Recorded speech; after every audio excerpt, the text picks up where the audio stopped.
Story 10. The Adventure of the Noble Bachelor. The Lord St. Simon marriage and its curious termination have long ceased to be a subject of interest in those exalted circles in which the unfortunate bridegroom moves. Fresh scandals have eclipsed it, and their more piquant details have drawn the gossips away from this 4-year-old drama.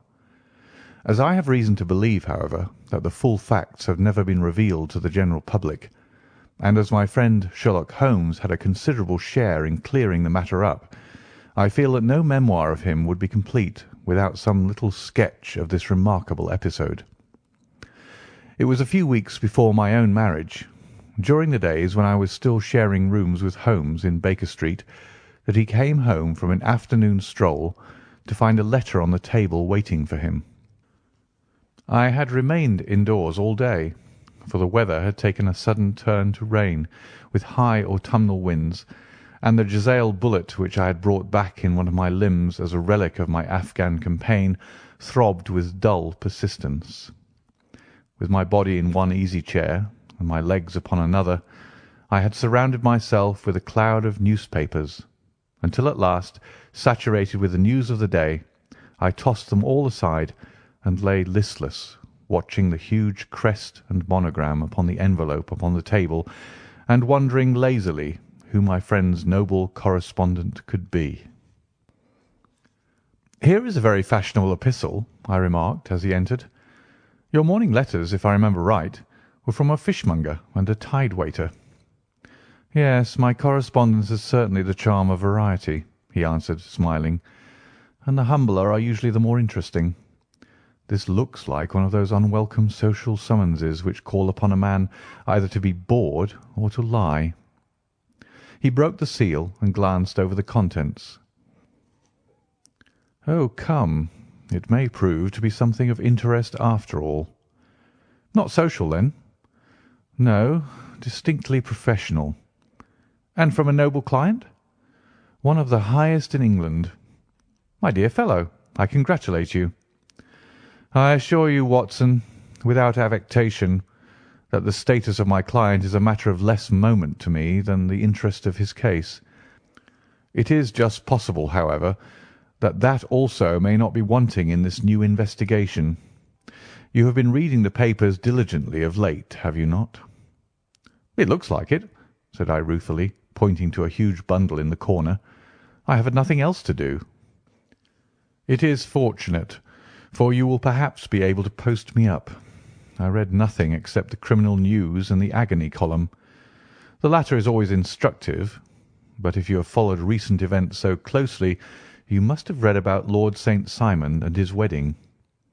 "Oh, yes, with the deepest interest." "That is well. The letter which I hold in my hand is from Lord St. Simon. I will read it to you, and in return you must turn over these papers and let me have whatever bears upon the matter. This is what he says: "My dear Mr. Sherlock Holmes, Lord Backwater tells me that I may place implicit reliance upon your judgment and discretion. I have determined, therefore, to call upon you and to consult you in reference to the very painful event which has occurred in connection with my wedding.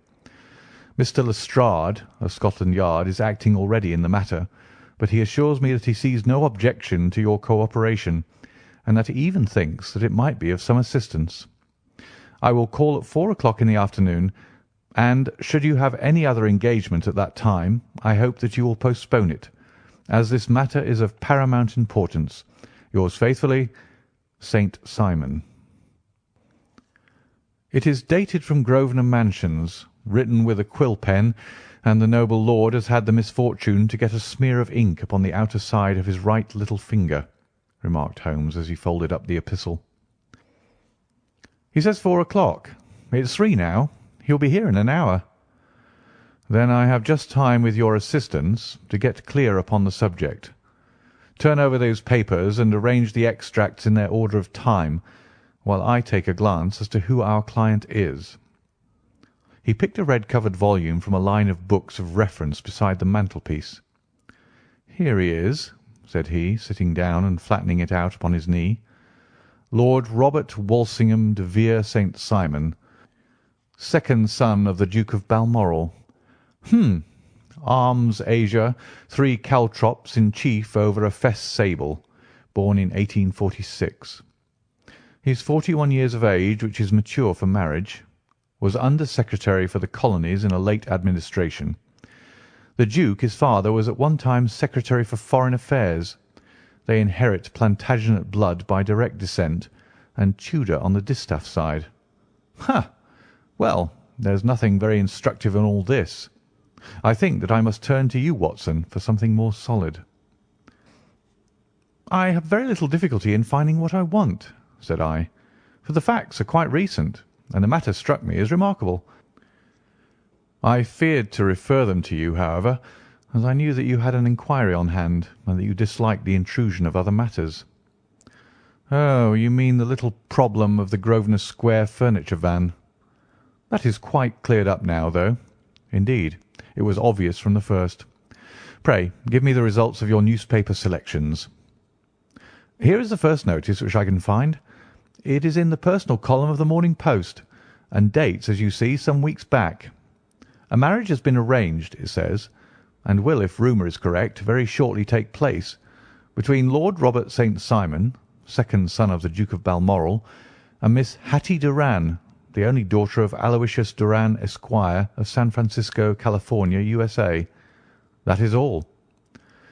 Terse and to the point, remarked Holmes, stretching his long, thin legs towards the fire. There was a paragraph amplifying this in one of the society papers of the same week. Here it is. There will soon be a call for protection in the marriage market, for the present free trade principle appears to tell heavily against our home product. One by one the management of the noble houses of Great Britain is passing into the hands of our fair cousins from across the Atlantic. An important addition has been made during the last week to the list of the prizes which have been borne away by these charming invaders. Lord St. Simon, who has shown himself for over 20 years proof against the little god's arrows, has now definitely announced his approaching marriage with Miss Hattie Doran, the fascinating daughter of a California millionaire. Miss Doran, whose graceful figure and striking face attracted much attention at the Westbury House festivities, is an only child, and it is currently reported that her dowry will run to considerably over the 6 figures, with expectancies for the future. As it is an open secret that the Duke of Balmoral has been compelled to sell his pictures within the last few years, and as Lord St. Simon has no property of his own save the small estate of Birchmoor, it is obvious that the Californian heiress is not the only gainer by an alliance which will enable her to make the easy and common transition from a Republican lady to a British peeress. "Anything else?" asked Holmes, yawning. "Oh, yes, plenty. Then there is another note in the Morning Post to say that the marriage will be an absolutely quiet one, that it will be at St. George's, Hanover Square, that only half a dozen intimate friends will be invited, and that the party would return to the furnished house at Lancaster Gate which has been taken by Mr. Aloysius Doran. 2 days later, that is on Wednesday last, there is a curt announcement that the wedding had taken place, and that the honeymoon would be passed at Lord Backwater's place near Petersfield. Those are all the notices which appeared before the disappearance of the bride." "Before the what?" asked Holmes with a start. "The vanishing of the lady." "When did she vanish, then?" "At the wedding breakfast." "Indeed. This is more interesting than it promised to be. Quite dramatic, in fact." "Yes, it struck me as being a little out of the common." "They often vanish before the ceremony, and occasionally during the honeymoon, but I cannot call to mind anything quite so prompt as this. Pray let me have the details." "I warn you that they are very incomplete." "Perhaps we may make them less so." "Such as they are set forth in a single article of a morning paper of yesterday, which I will read to you. It is headed, 'Singular Occurrence at a Fashionable Wedding.' The family of Lord Robert St. Simon has been thrown into the greatest consternation by the strange and painful episodes which have taken place in connection with his wedding. The ceremony, as shortly announced in the papers of yesterday, occurred on the previous morning, but it is only now that it has been possible to confirm the strange rumours which have been so persistently floating about. In spite of the attempts of the friends to hush the matter up, So much public attention has now been drawn to it that no good purpose can be served by affecting to disregard what is a common subject for conversation. The ceremony, which was performed at St. George's, Hanover Square, was a very quiet one, no one being present save the father of the bride, Mr. Aloysius Doran, the Duchess of Balmoral, Lord Backwater, Lord Eustace, and Lady Clara St. Simon, the younger brother and sister of the bridegroom, and Lady Alicia Whittington. The whole party proceeded afterwards to the house of Mr. Aloysius Doran at Lancaster Gate, where breakfast had been prepared. It appears that some little trouble was caused by a woman whose name has not been ascertained, who endeavoured to force her way into the house after the bridal party, alleging that she had some claim upon Lord St. Simon. It was only after a painful and prolonged scene that she was ejected by the butler and the footman. The bride, who had fortunately entered the house before this unpleasant interruption, had sat down to breakfast with the rest, when she complained of a sudden indisposition and retired to her room. Her prolonged absence having caused some comment, her father followed her, but learned from her maid that she had only come up to her chamber for an instant, caught up an ulster and bonnet, and hurried down to the passage. One of the footmen declared that he had seen a lady leave the house thus apparelled, but had refused to credit that it was his mistress, believing her to be with the company. On ascertaining that his daughter had disappeared, Mr. Aloysius Doran, in conjunction with the bridegroom, instantly put themselves in communication with the police, and very energetic inquiries are being made, which will probably result in a speedy clearing up of this very singular business. Up to a late hour last night, however, nothing had transpired as to the whereabouts of the missing lady. There are rumours of foul play in the matter, and it is said that the police have caused the arrest of the woman who had caused the original disturbance, in the belief that from jealousy or some other motive she may have been concerned in the strange disappearance of the bride. And that is all? Only one little item in another of the morning papers, but it is a suggestive one. And it is that Miss Flora Miller, the lady who had caused the disturbance, has actually been arrested. It appears that she was formerly a danseuse at the Allegro, and that she has known the bridegroom for some years. There are no further particulars, and the whole case is in your hands now, so far as it has been set forth in the public press. And an exceedingly interesting case it appears to be. I would not have missed it for worlds. But there is a ring at the bell, Watson, and as the clock makes it a few minutes after 4, I have no doubt that this will prove to be our noble client. Do not dream of going, Watson, for I very much prefer having a witness, if only as a check to my own memory." "Lord Robert St. Simon," announced our page boy, throwing open the door. A gentleman entered with a pleasant, cultured face, high-nosed and pale, with something perhaps of petulance about the mouth, and with the steady, well-opened eye of a man whose pleasant lot it had ever been to command and to be obeyed.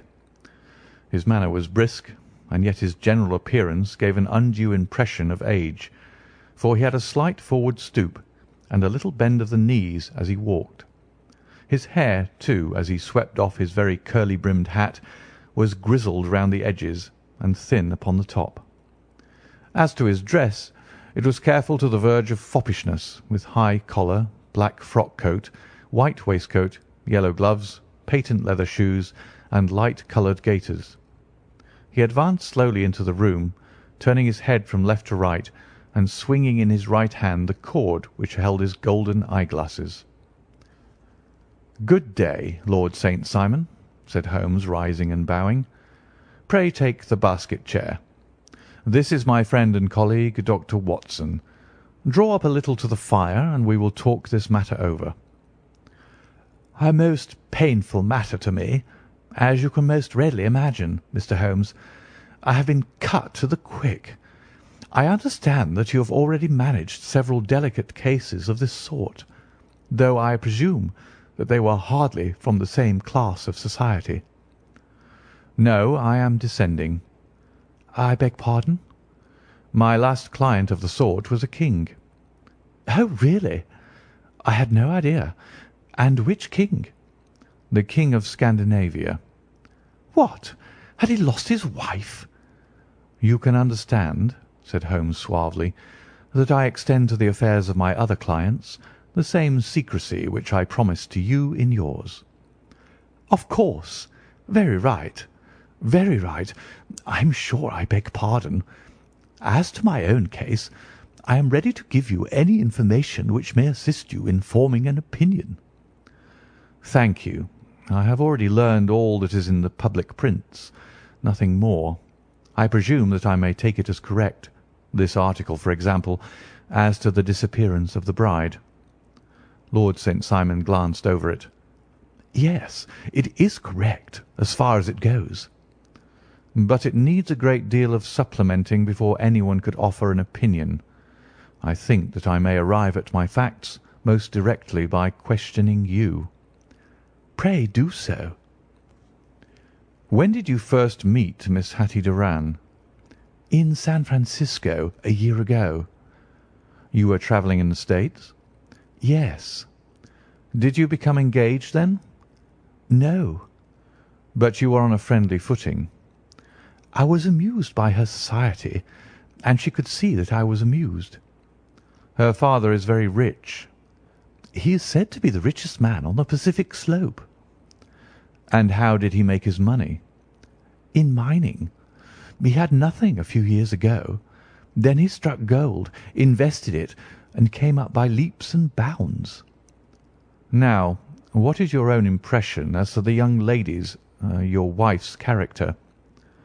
The nobleman swung his glasses a little faster and stared down into the fire. "You see, Mr. Holmes," said he, "my wife was 20 before her father became a rich man. During that time she ran free in a mining camp, and wandered through woods or mountains, so that her education has come from nature rather than from the schoolmaster. She is what we call in England a tomboy, with a strong nature, wild and free, unfettered by any sort of traditions. She is impetuous, volcanic, I was about to say. She is swift in making up her mind, and fearless in carrying out her resolutions. On the other hand, I would not have given her the name which I have the honour to bear," he gave a little stately cough, "had I not thought her to be at bottom a noble woman. I believe that she is capable of heroic self-sacrifice, and that anything dishonourable would be repugnant to her." "Have you her photograph?" "I brought this with me." He opened a locket and showed us the full face of a very lovely woman. It was not a photograph, but an ivory miniature, and the artist had brought out the full effect of the lustrous black hair, the large dark eyes, and the exquisite mouth. Holmes gazed long and earnestly at it. Then he closed the locket and handed it back to Lord St. Simon. "The young lady came to London, then, and you renewed your acquaintance?" "Yes. Her father brought her over for this last London season. I met her several times, became engaged to her, and have now married her." "She brought, I understand, a considerable dowry?" "A fair dowry. Not more than is usual in my family." "And this, of course, remains to you, since the marriage is a fait accompli?" "I really have made no inquiries on the subject." "Very naturally not. Did you see Miss Doran on the day before the wedding?" "Yes." "Was she in good spirits?" "Never better. She kept talking of what we should do in our future lives." "Indeed. That is very interesting. And on the morning of the wedding?" "She was as bright as possible, at least until after the ceremony." "And did you observe any change in her then?" "Well, to tell the truth, I saw then the first signs that I had ever seen that her temper was just a little sharp. The incident, however, was too trivial to relate, and can have no possible bearing upon the case." "Pray let us have it, for all that." "Oh, it is childish.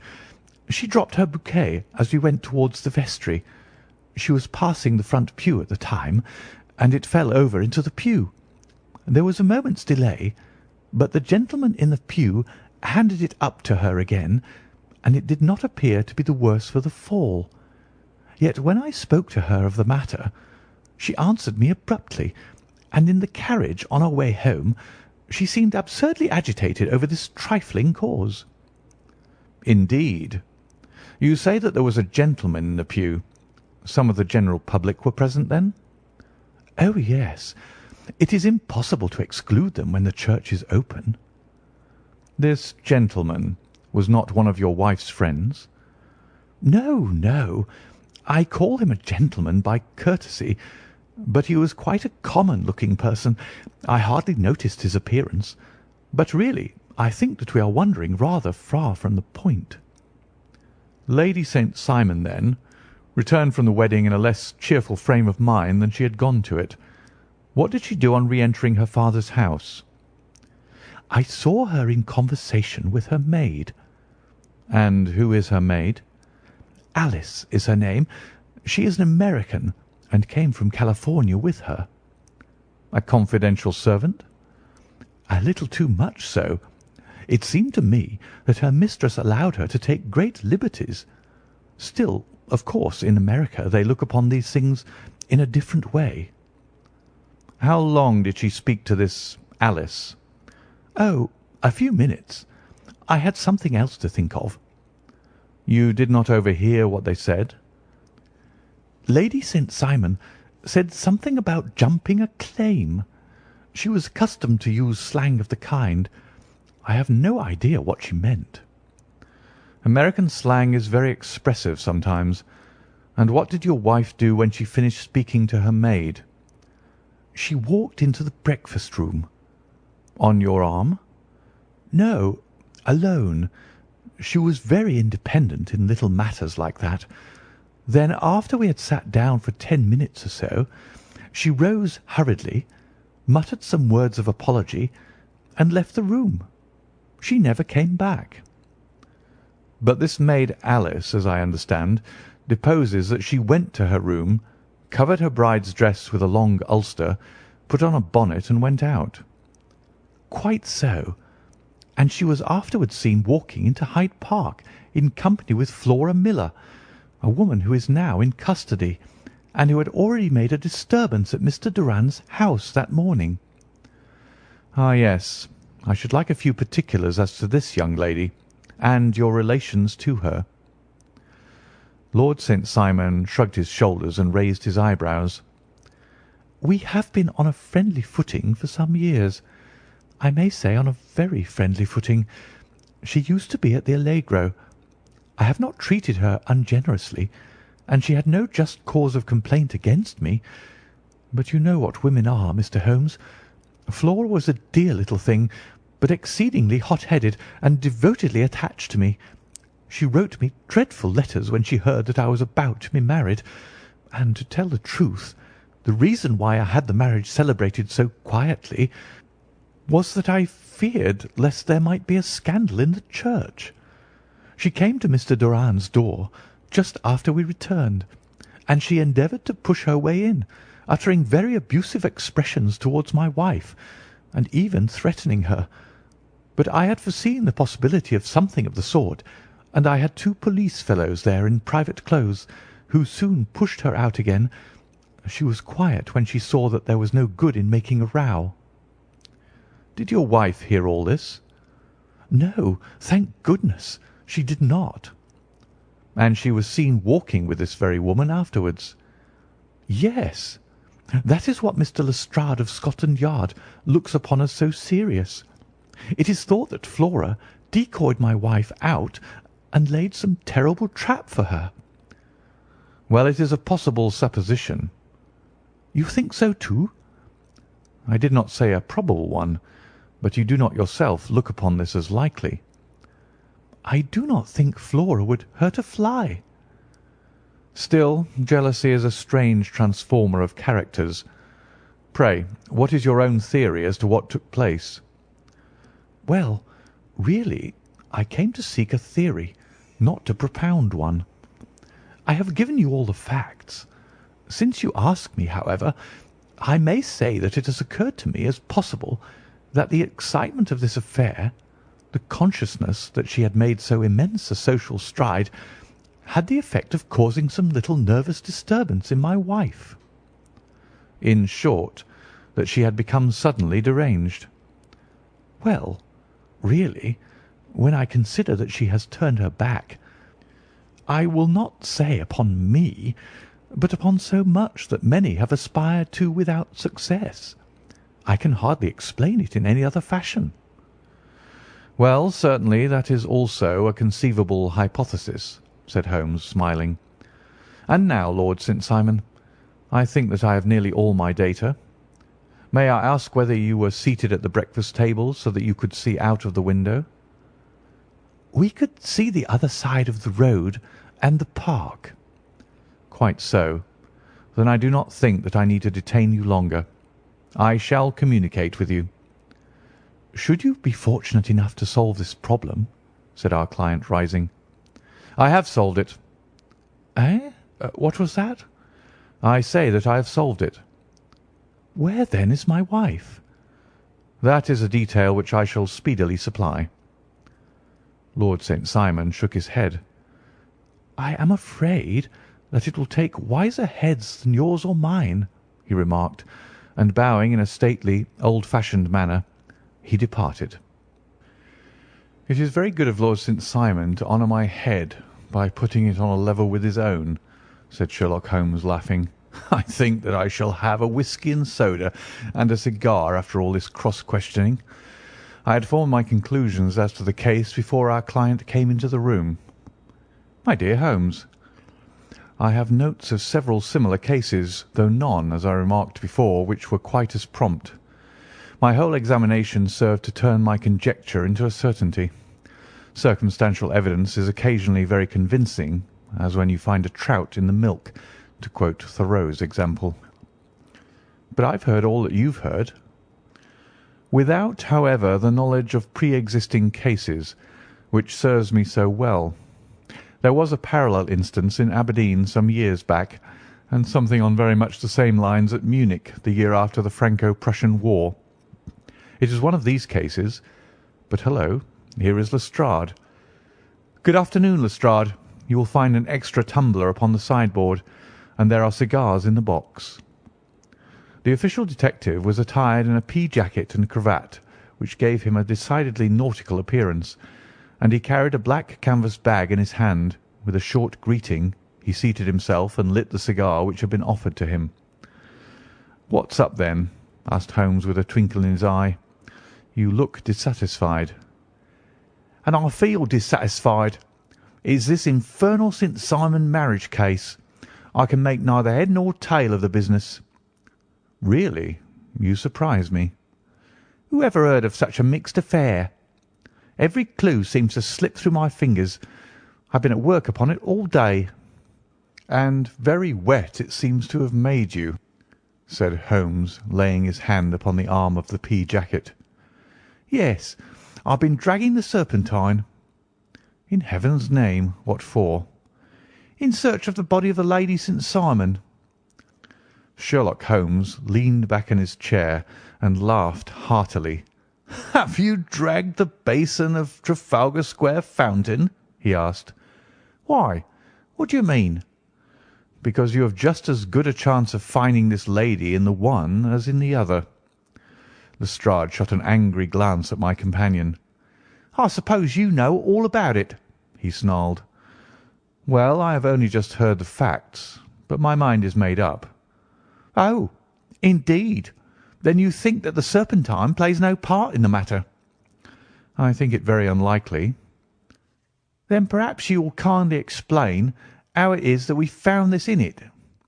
He opened his bag as he spoke, and tumbled onto the floor a wedding dress of watered silk, a pair of white satin shoes, and a bride's wreath and veil, all discoloured and soaked in water.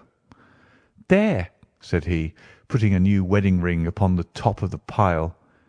"There is a little nut for you to crack, Mr. Holmes." "Oh, indeed," said my friend, blowing blue rings into the air. "You dragged them from the Serpentine?" "No, They were found floating near the margin by a park keeper. They had been identified as her clothes, and it seemed to me that if the clothes were there, the body would not be far off.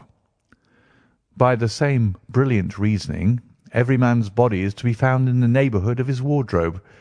And pray, what did you hope to arrive at through this?" "At some evidence implicating Flora Miller in the disappearance." "I am afraid that you will find it difficult." "Are you indeed now?" cried Lestrade with some bitterness. "I am afraid, Holmes, that you are not very practical with your deductions and your inferences. You have made two blunders in as many minutes. This dress does implicate Miss Flora Miller." "And how?" "In the dress is a pocket. In the pocket is a card case. In the card case is a note. And here is the very note." He slapped it down upon the table in front of him. "Listen to this. 'You will see me when all is ready. Come at once. F.H.M.' Now, my theory all along has been that Lady St. Simon was decoyed away by Flora Miller, and that she, with confederates no doubt, was responsible for her disappearance. Here, signed with her initials, is the very note which was no doubt quietly slipped into her hand at the door and which lured her within their reach." "Very good, Lestrade," said Holmes, laughing. "You really are very fine indeed. Let me see it." He took up the paper in a listless way, but his attention instantly became riveted, and he gave a little cry of satisfaction. "This is indeed important," said he. "Ha! You find it so?" "Extremely so. I congratulate you warmly." Lestrade rose in his triumph and bent his head to look. "Why," he shrieked, "you're looking at the wrong side." "On the contrary, this is the right side." "The right side? You're mad. Here is the note written in pencil over here." "And over here is what appears to be the fragment of a hotel bill, which interests me deeply." "There's nothing in it. I looked at it before," said Lestrade. "October 4th, rooms 8 shillings, breakfast 2 shillings 6pence, cocktail 1 shilling, lunch 2 shillings 6pence, glass sherry 8 pence. I see nothing in that." "Very likely not. It is most important all the same. As to the note, it is important also, or at least the initials are. So I congratulate you again." "I've wasted time enough," said Lestrade, rising. "I believe in hard work and not in sitting by the fire spinning fine theories. Good day, Mr. Holmes, and we shall see which gets to the bottom of the matter first." He gathered up the garments, thrust them into the bag, and made for the door. "Just one hint to you, Lestrade," drawled Holmes before his rival vanished. "I will tell you the true solution of the matter. Lady St. Simon is a myth. There is not, and there never has been, any such person." Lestrade looked sadly at my companion. Then he turned to me, tapped his forehead 3 times, shook his head solemnly, and hurried away. He had hardly shut the door behind him when Holmes rose to put on his overcoat. "There is something in what the fellow says about outdoor work," he remarked. "So I think, Watson, that I must leave you to your papers for a little." It was after 5 o'clock when Sherlock Holmes left me, but I had no time to be lonely, for within an hour there arrived a confectioner's man with a very large flat box.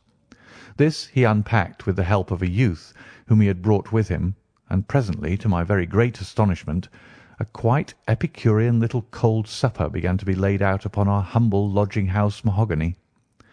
There were a couple of brace of cold woodcock, a pheasant, a pâté de foie gras pie, with a group of ancient and cobwebby bottles. Having laid out all these luxuries, my 2 visitors vanished away, like the genii of the Arabian Nights, with no explanation save that the things had been paid for and were ordered to this address. Just before 9 o'clock Sherlock Holmes stepped briskly into the room. His features were gravely set, but there was a light in his eye which made me think that he had not been disappointed in his conclusions. "They have laid the supper, then?" he said, rubbing his hands. "You seem to expect company. They've laid for 5. "Yes, I fancy we may have some company dropping in," said he. "I am surprised that Lord St. Simon has not already arrived. Ha! I fancy that I hear his step now upon the stairs."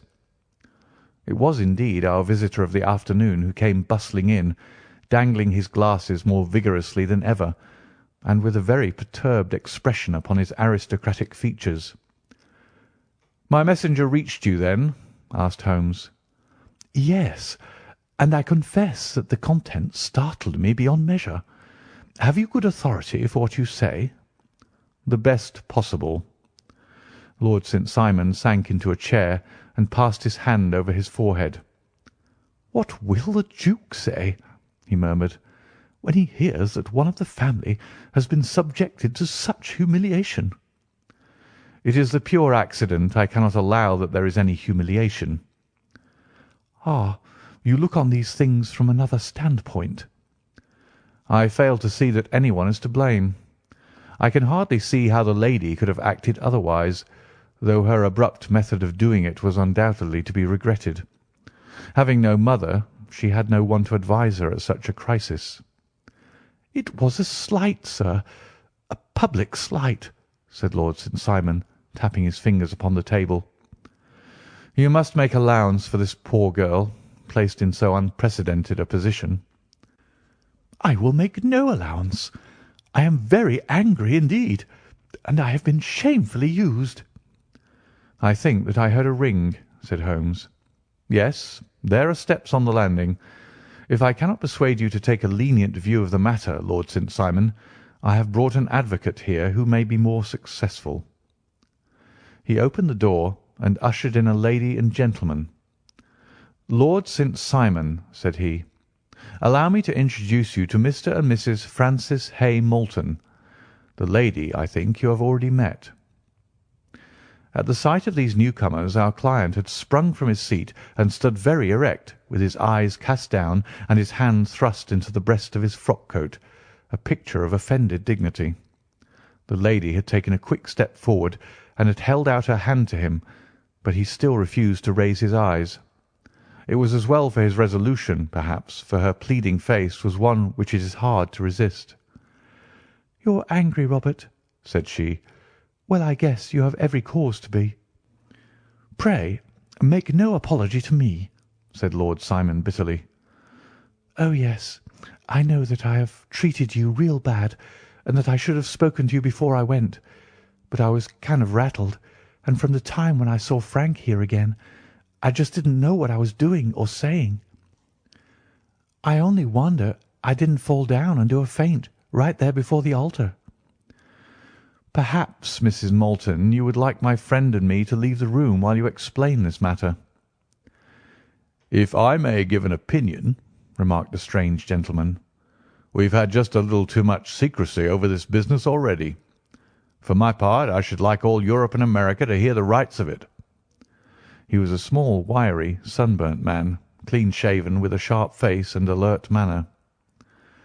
"Then I'll tell our story right away," said the lady.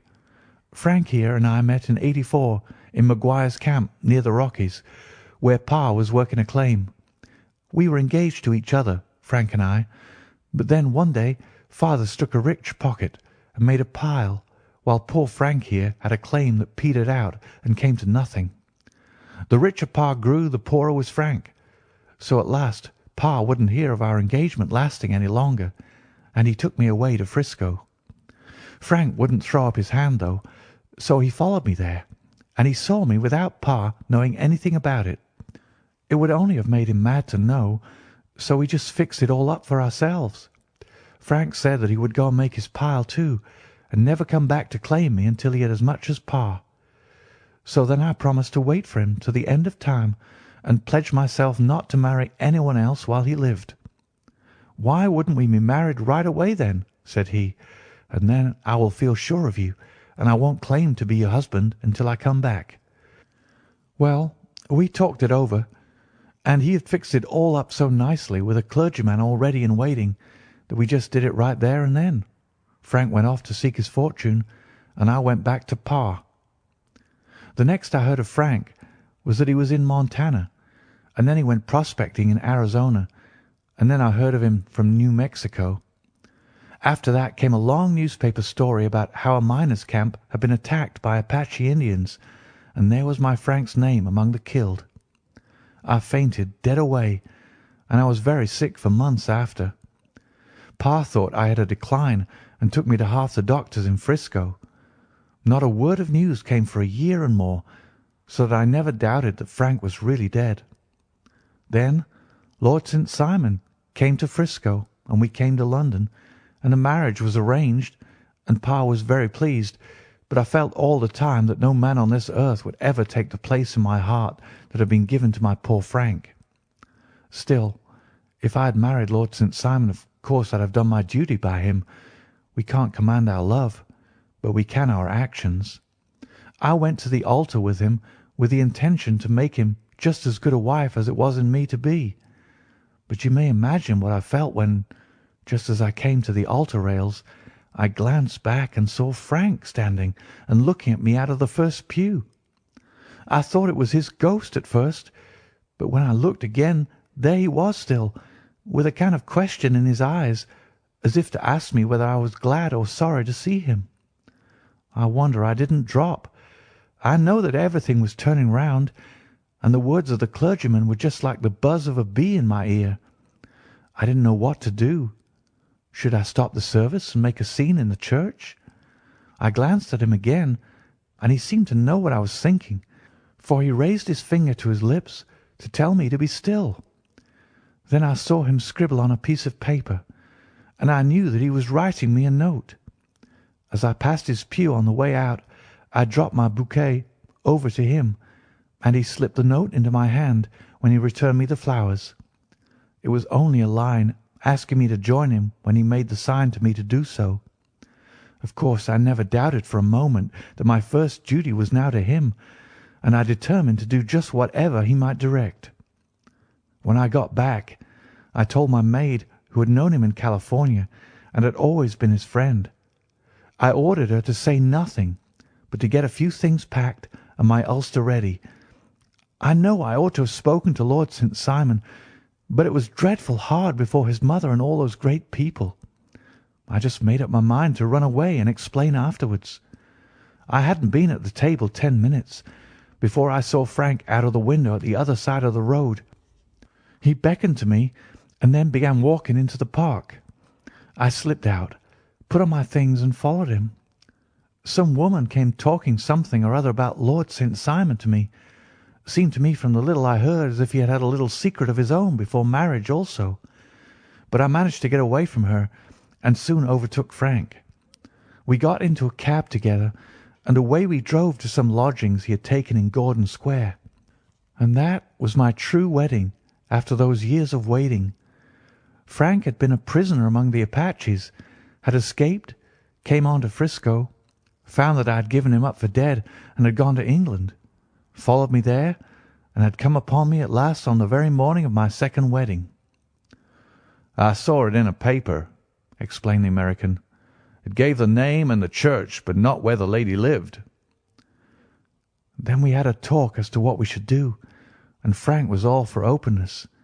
But I was so ashamed of it all that I felt as if I should like to vanish away and never see any of them again, just sending a line to Pa, perhaps, to show him that I was alive.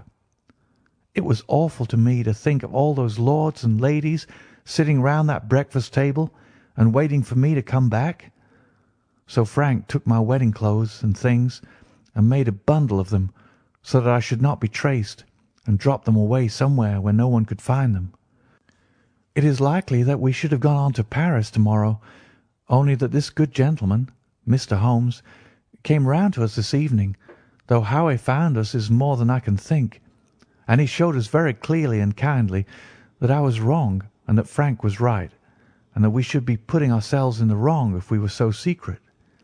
Then he offered to give us a chance of talking to Lord St. Simon alone, and so we came right away round to his rooms at once. Now, Robert, you've heard it all. and I am very sorry if I have given you pain, and I hope that you do not think very meanly of me." Lord St. Simon had by no means relaxed his rigid attitude, but had listened with a frowning brow and a compressed lip to this long narrative. "Excuse me," he said, "but it is not my custom to discuss my most intimate personal affairs in this public manner." "Then you won't forgive me? You won't shake hands before I go?"